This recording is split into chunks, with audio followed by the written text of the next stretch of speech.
Prince Leo rose before the first light of dawn, restless once again. For weeks a single dream had pulled him from sleep, a deep, sorrowful roar echoing across dark mountains, calling his name. Rumors in the court spoke of a glowing peak far beyond the northern forests, a mountain said to imprison a dragon older than the kingdom itself. Most dismissed the tale as fireside fantasy.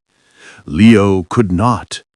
The dream felt too real, the cry too urgent. Before the castle stirred, he packed a light satchel, waterskin, dried meat, a whetstone for his short sword. He left a brief note for the steward and slipped through the postern gate.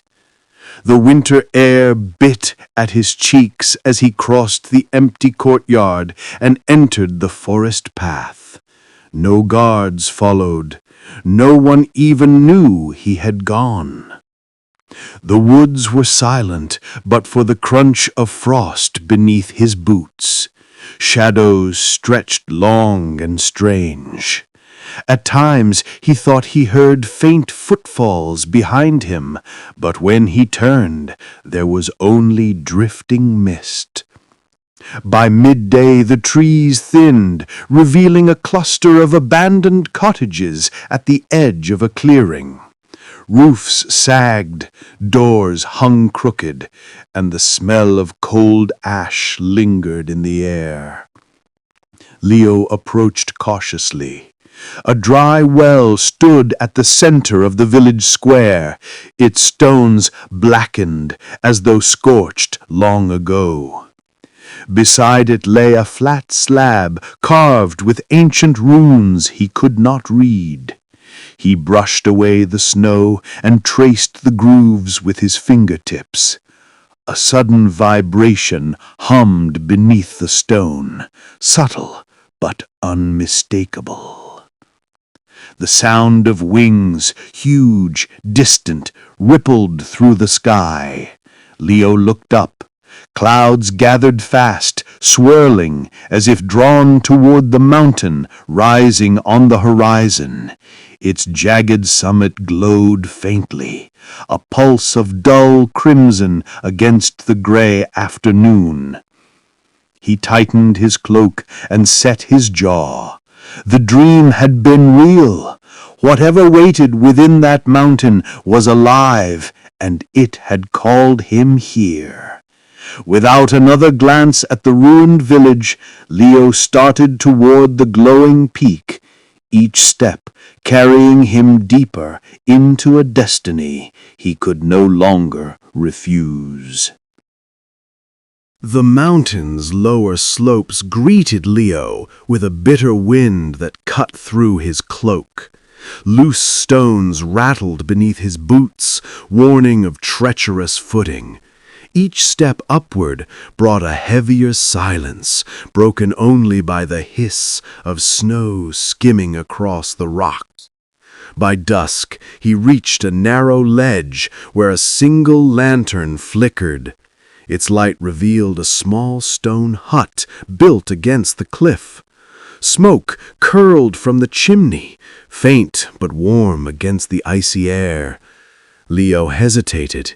He had not expected life here. The door creaked open before he could knock. An elderly woman stepped out, her hair silver as moonlight, her eyes sharp and knowing. "Prince Leo," she said, as if greeting an overdue guest, "the dragon waits." "How do you know my name?" he asked, keeping a hand on his sword. "The mountain tells me all," she replied calmly. "It has watched your dreams, as I have. Come inside. The cold bites deeper than courage can endure." Inside, the hut glowed with amber firelight. Dried herbs hung from the beams, filling the air with a sharp, comforting scent. The woman poured him steaming tea, then unrolled a map across the table. It depicted the mountain's interior, spiraling tunnels, hidden chambers, and a vast cavern marked with a single room.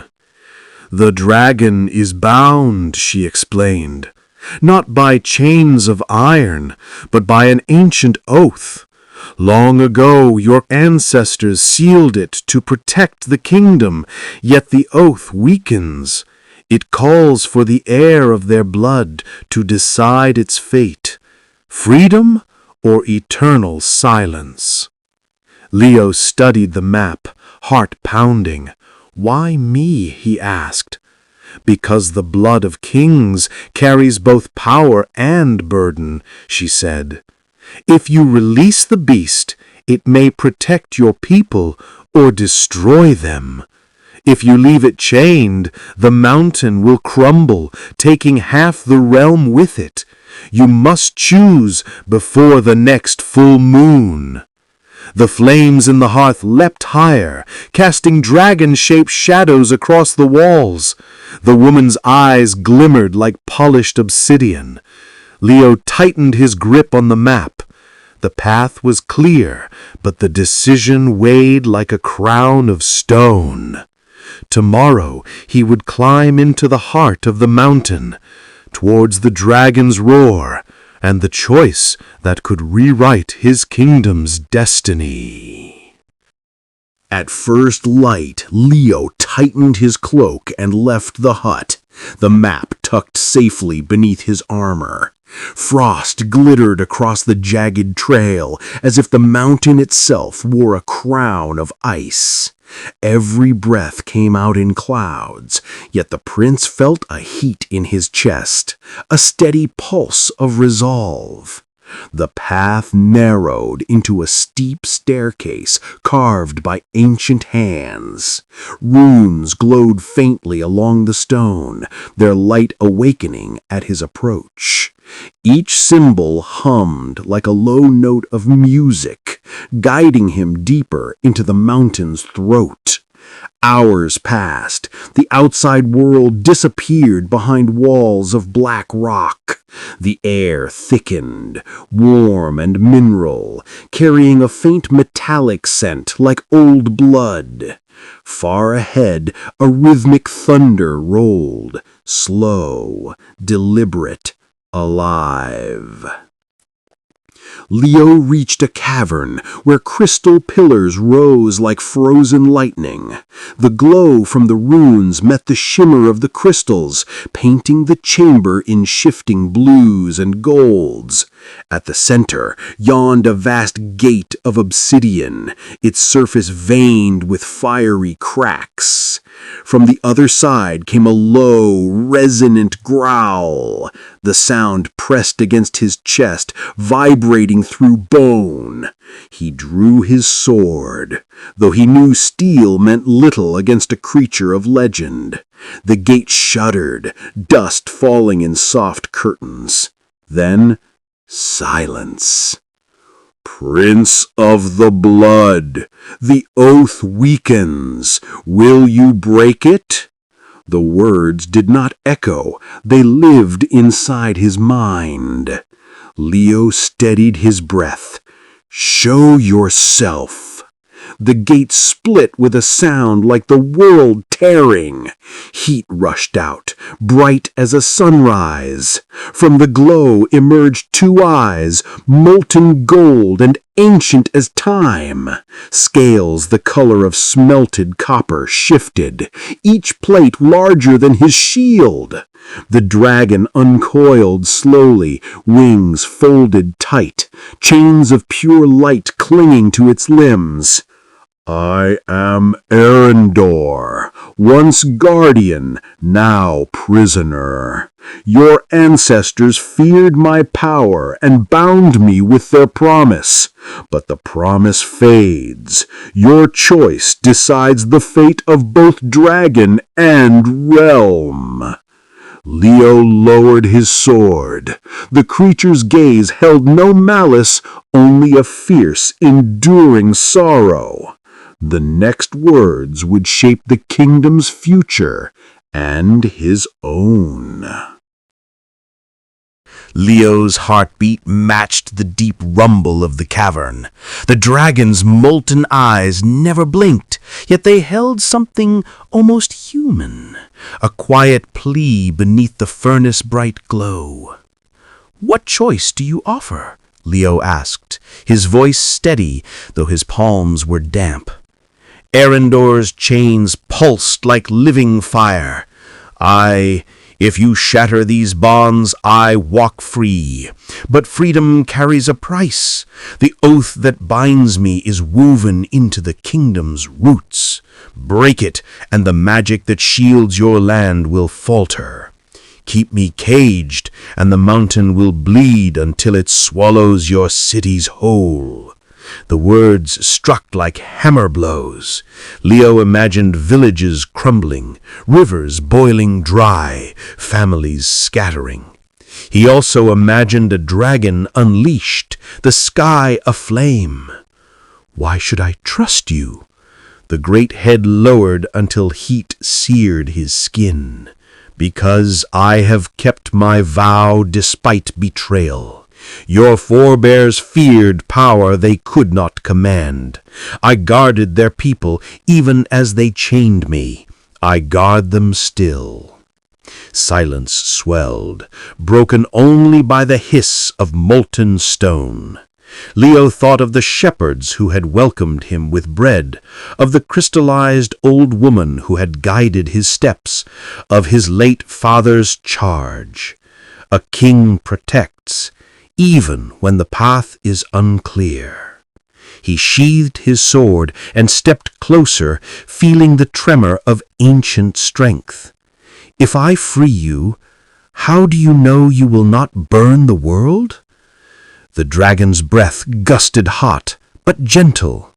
"You do not, but you will stand beside me, and together we will keep the balance your ancestors feared." A final decision pulsed in Leo's chest like a drumbeat.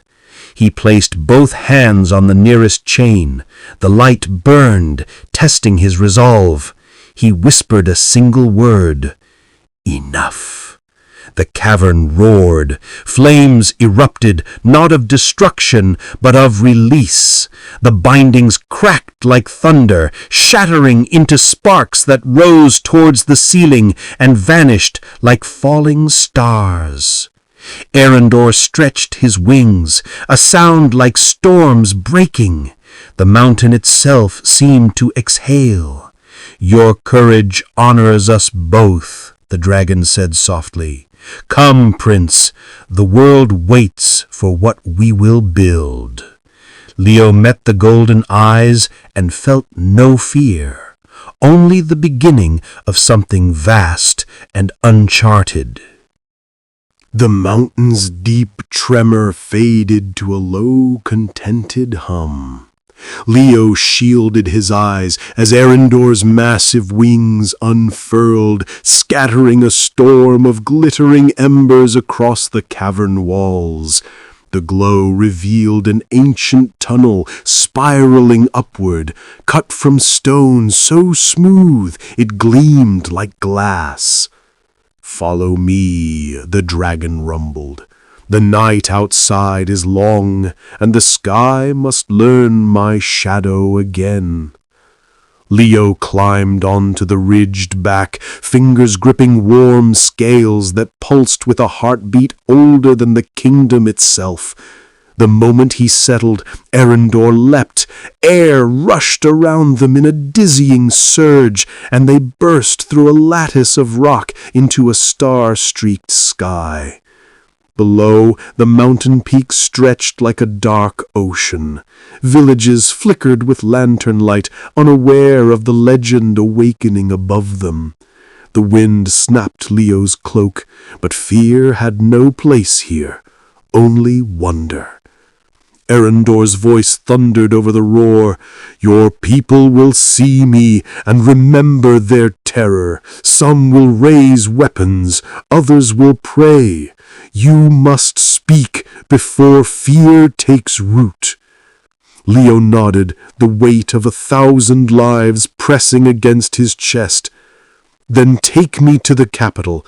Let them hear the truth from their prince." They streaked toward dawn. Rivers glittered like silver threads. Forests stretched endless and dark. As the horizon paled, the city's towers pierced the mist. Already horns blared and bells clanged. Soldiers scrambled along the walls, their torches trembling.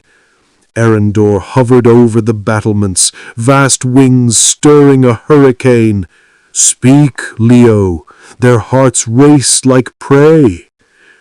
Leo stood tall on the dragon's back, his voice carrying across the awakening city. "People of Eldrane, I am Prince Leo, son of the late King Aldrich. The dragon you see is no enemy. He is Eryndor, guardian of the peaks, protector of our land long before any crown.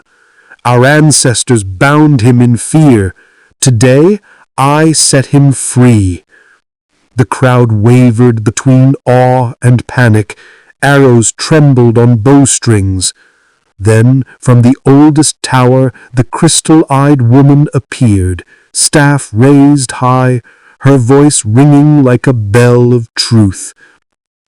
"Lay down your arms," she commanded. "The old covenant is broken. The age of balance begins." A hush swept the city like a sudden tide. Soldiers lowered their bows. Market stalls stilled mid-clatter. The crystal-eyed woman's staff blazed with soft silver light, washing the battlements in calm. Even the restless wind seemed to bow. From every street and balcony, citizens leaned forward. Children clutched parents' sleeves. Elders whispered prayers that turned to quiet wonder. No one moved as Eryndor settled upon the great square, his wings folding with a sigh that stirred the bannerments above the palace gates.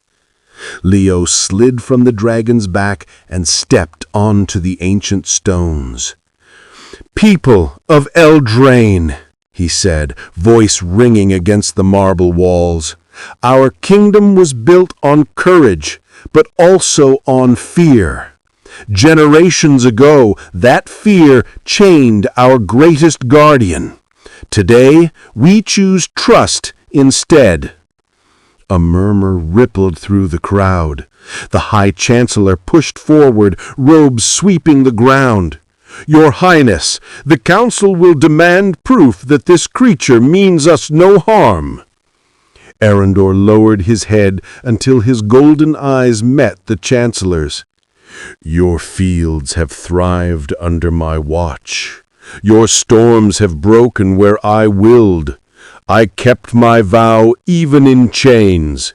Will you keep yours in freedom?" The old man faltered, then bowed low. "If the prince believes, so shall we." Cheers rose, hesitant at first, then swelling like the dawn itself. Drums echoed from distant towers, bells pealed a welcome not heard in centuries. Children darted forward with flowers, laying them at the dragon's feet. The crystal-eyed woman approached Leo, her smile both proud and bittersweet. "The bond is remade, not of magic, but of choice. Guard it well." As the sun climbed, Eryndor unfurled his wings once more. "Come, Prince," he said softly, meant only for Leo. "The world is wider than these walls. Let us show them what true guardianship means." Leo looked to his people, faces bright with possibility, no longer shadowed by fear. He felt the weight of a crown not yet on his head, but already in his heart. With a final nod to the cheering crowd, he leapt onto the dragon's back, and together they rose into the new day, a prince and a legend, bound by trust, carrying the promise of a kingdom reborn. The morning air shimmered as Eryndor climbed higher, the city shrinking to a scatter of sunlit roofs below. For a long while neither prince nor dragon spoke.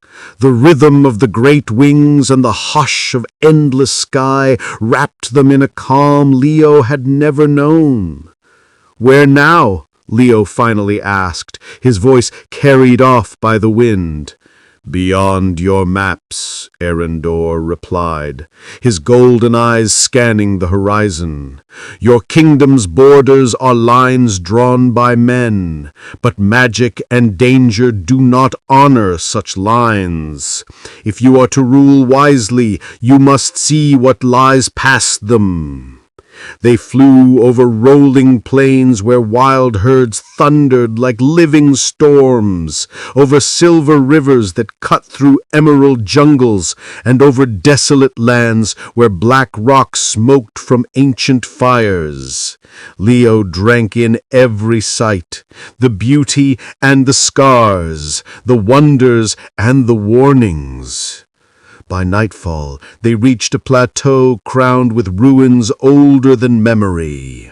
Moonlight pooled across shattered pillars carved with runes that pulsed faintly as Eryndor landed. "Here," the dragon said, "stood the Hall of Concord. Long before kings, this was where creatures of magic and mortals pledged to protect the balance of the world." Leo ran a hand across the cold stone, feeling a thrum like a distant heartbeat. "It's still alive," he whispered. "Yes," Eryndor rumbled, lowering his massive head, "but the oath must be renewed. Speak your vow, Prince of Men." Leo straightened, the weight of destiny pressing but not crushing him. "I vow to guard not only my people, but the wild magic that binds all things. I will lead with courage, temper justice with mercy, and remember that every choice echoes beyond my crown." The ruins flared with gentle blue fire, bathing dragon and prince in light. The earth itself seemed to sigh in agreement. Eryndor's eyes gleamed like twin moons. "The world has heard you." High above, stars wheeled in silent celebration. Leo felt the bond settle, not a chain, but a living promise, linking his heart to every forest, river, and sky. "Come," Eryndor said softly. "Your reign begins with understanding, and the journey has only just begun." The blue light from the ancient ruins lingered as dawn approached, painting the stones in shades of pearl and rose. Leo breathed the crisp air and felt something within him shift, an awareness of every leaf trembling in the breeze, every distant river singing beneath the earth. Eryndor lowered his head until his eyes met Leo's. "The pact is renewed, but a vow is only the beginning. You must now return to your people and shape the kingdom to honor it." Leo nodded, determination tightening like steel around his heart. "Then we go home." They launched skyward. Below them, the world unfurled, green valleys glistening with morning dew, mountains gleaming like hammered gold, and the endless ocean stretching to the horizon. As they neared Eldrane, the city's bells began to toll, not in alarm, but in joyous welcome. When Eryndor alighted in the palace courtyard, the gathered crowd erupted into cheers. Children waved garlands of wildflowers. Elders knelt in reverence. The High Chancellor stepped forward, eyes bright. "Your Highness, the council awaits your word." Leo dismounted and raised his voice so all could hear. "My people, we have witnessed the return of an ancient guardian and the rebirth of an older promise. From this day forth, Eldrane will not rule by fear. We will be keepers of balance, protectors of the wild magic that shelters us all." A roar of approval rolled through the courtyard. Farmers, merchants, and soldiers alike raised their fists in salute. The crystal-eyed woman emerged from the crowd, her smile serene. "You have chosen the harder path, but the truer one. May your reign be long and your heart steadfast." Leo clasped her hands. "Your guidance brought me here.